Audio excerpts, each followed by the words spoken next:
हरीच्या दास माझिया सकळा हरीच्या दास कल्पायुष भावित या कुळा कल्पायुष भावित या कुळा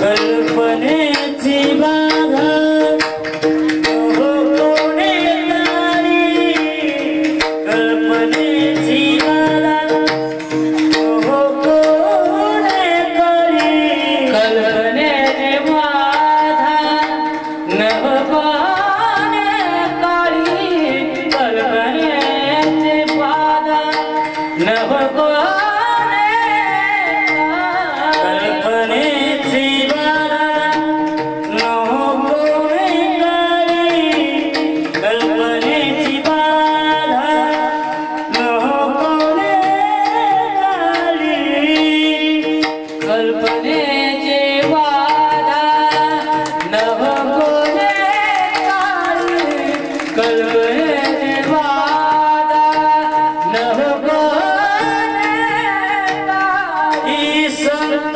मंडळी सुखी असो ही संत मंडळी सुखी असो कल्पायुष भावित या कुळा कल्पायुष भावित या कुळा कल्पायुष भावित या कुळा माझिया सकळा हरीच्या दास माझिया सकळा हरीच्या दास कल्पायुष भावित या कुळा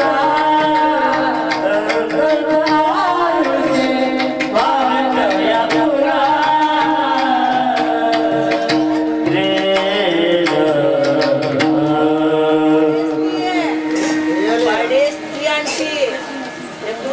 पुंडलिकावतारी विठ्ठल श्री ज्ञानदेव पंढरीनाथ भगवान की जय माऊली ज्ञानेश्वर महाराज की जय जगद्गुरु तुकाराम महाराज की जय पवन सुत हनुमान की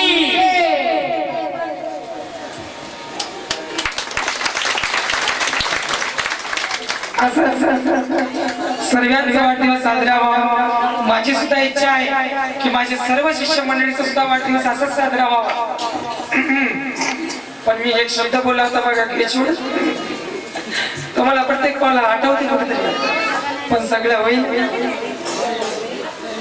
बापूचा वाढदिवस या ठिकाणी खूप आनंदाने पार पडला त्यांना आशीर्वाद खरं तर त्यांचे माता पिता धन्य आहे धन्य तो कुळ पावन तो देश जेथे हरीचे दास जन्म घेणे असे दास जन्माला येण्यासाठी काहीतरी आईची खुशी पवित्र पाहिजे मी एक वाक्य बोललो होतो काहीतरी दान धर्म त्यांच्या पोटाला आहे म्हणून असं प्रथम सम्राट त्यांच्या पोटाला जन्माला आला त्यांच्या सुद्धा बारगावी मोठे मोठे कीर्तनात मोठे मोठे कार्यक्रमामध्ये त्यांची तारीख असते आणि त्याच्यानंतर येणारी 4 तारीख कार्तिकी पौर्णिमा येणारी 4 तारीख माझा वाढदिवस आहे हा तुम्हाला निमंत्रण अजून एका महिन्याने येणाऱ्या 4 तारखेला प्रत्येकासाठी भव्य दिव्य भोजनाचा प्रारंभ या ठिकाणी करण्यात येईल हर वेळेस तुम्ही माझ्याजवळ आशीर्वाद घेण्यासाठी येता पण त्या दिवशी सुद्धा माझा जन्म झालेला आहे त्या दिवशी तुम्ही सर्वजण मला आशीर्वाद देण्यासाठी यावं ही विनंती मी सर्व भक्तांना करतो सर्व भक्तांना येणारी 4 तारीख वाढदिवसाची 4 तारीख संध्याकाळी भव्य दिव्य भोजनाचा प्रारंभ या ठिकाणी केलेला आहे प्रबंध आणि मोठा वाढदिवस जसं वाढत जातो त्याला उत्साह म्हणतात वाढत जातो त्याला उत्साह म्हणतात कसं वाढत जाणारा वाढदिवस या वर्षी जरा मोठा करायचं ठरवलं आपण सर्वजण त्या वाढदिवसामध्ये सहभागी व्हा वाढदिवसामध्ये या तुम्ही म्हणशाल महाराजाला आलं तर आपण गिफ्ट द्यावं लागेल तुम्ही माझ्या समोर येऊन बसले, तुम्हीच माझी गिफ्ट आहात. मला कमाई करून घ्यायची आता सुद्धा संधी आहे, पण लटिके ते रुचे साच कोणाही न पचे. आम्ही गळा खरडून खरं सांगलं तरी तुम्हाला पटत नाही. मग ज्यावेळेस काहीतरी आईच घडतं त्यावेळेस वाटतं बाबांना बोललेलं खरं आहे, तबा खरं आहे. पण तबाच खरं कळलं असतं तर हे दिवस पाहायला येत होते का? नाही. त्याच्यामुळं मला कमाई करायची आता सुद्धा संधी आहे. मी कोट्यावधीचा बंगला बांधू शकतो, मी कोट्यावधीचा मंदिर बांधू शकतो. येथून पाणी पडायला घडायला, पण माझ्या डोळ्यातून सुद्धा पाणी घडत आहे की माझे भक्त पाण्यात कुठेतरी दिसत आहे. एवढीच विनंती, तुमच्या सर्वांच्या आशीर्वादाने यावर्षी मंदिर सुद्धा आपल्या होणार आहे.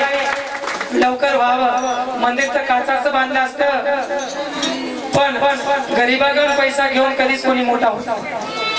बघतो तुम्हाला खरं माझी शपथ आहे, सत्य सांगा, कोण्या भक्तांनी मला आजपर्यंत 5,000 किंवा 10,000 दिलं? हात वरी करा. आज महाराजांच्या वाढदिवसामध्ये तुमचा सत्कार नाही. पैशासाठी परमार्थ नसतो, परिवर्तनासाठी परमार्थ असतो. मी देवाला एवढीच विनंती करतो, देवा एवढं श्रीमंत बनू नको की मी स्वतःचं अस्तित्व विसरून जाईल, मला घमेट येईल. आणि एवढं गरीब बनू नको की माझ्या घरी आलेला गरीब उपाशी राहील. बस एवढंच मला वाटतं. जोपर्यंत जीवन लावना तोपर्यंत तुमच्या सेवेत आहो. या देवाची मर्जी कोणपर्यंत आहे, देवाची मर्जी जेपर्यंत आहे तोपर्यंत तुमची सेवा करू. ज्यावेळेस देवाची मर्जी संपली तोपर्यंत स्वतःची सेवा करून घेऊ. समजलं का? नाही समजलं. मला समजायला खूप अवघड आहे, मला समजायला थोडा वेळ लागतो. ताबडतोब समजत नाही. संत कळायला वेळ लागतो, खूप वेळ.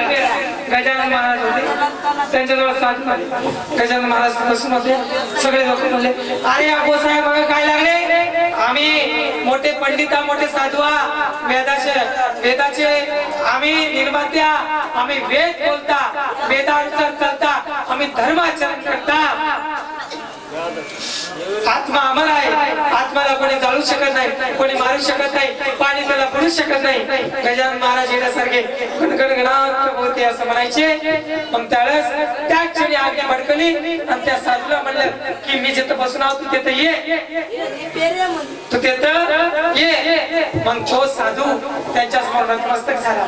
संत कळायला वेळ लागतो, भगवंत कळायला वेळ लागतो. तसं वेळ गेल्याने ज्यावेळेस गजानन महाराज इथून जाईल ना, तसं जात नाही 5-25 वर्ष, मग तुम्हाला कळेल की गजानन महाराज काय.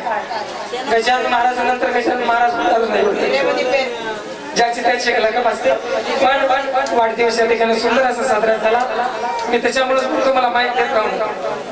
आपली गाडी थांबत आपल्याला पहिल्यापासून सवय माहिती कुठल्या तरी बाहेर घेऊन बोलायची.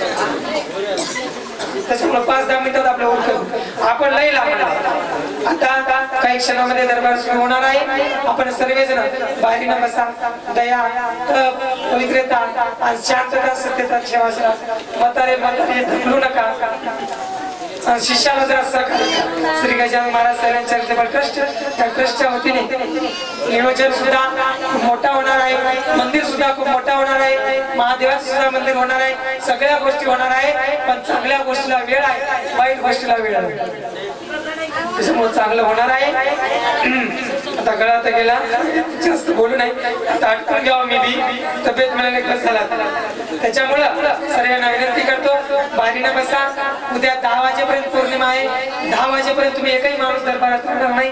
प्रत्येकाचा नंबर लागणार आणि प्रत्येक जण नंबरातून. पहिलं काम आपले आमदार साहेब बाबुराव कोळीकर त्यांच्या हातानं, दुसरं काम बोंडारकर साहेब, ते त्यांची पत्नी सुद्धा सरस्वती माय त्या ठिकाणी दर्शनाला आली होती. आपले कीर्तन त्या ठिकाणी चालू होतं, ते सुद्धा वारकरी आहे. बघा, नम्रतेनं लिनतेनं परमार्थ भेटतो. इथं लहानपणा देगा देवा, जाणत होऊन बसल्यानं देव कळणार नाही, लिनत होऊन बसावं लागते. गुरु समोर बसताना लिनत व्हावं, जाणत होल्यानं देव कळणार नाही. मग अभिष्ट चिंतन 16 चांगला पार पडला.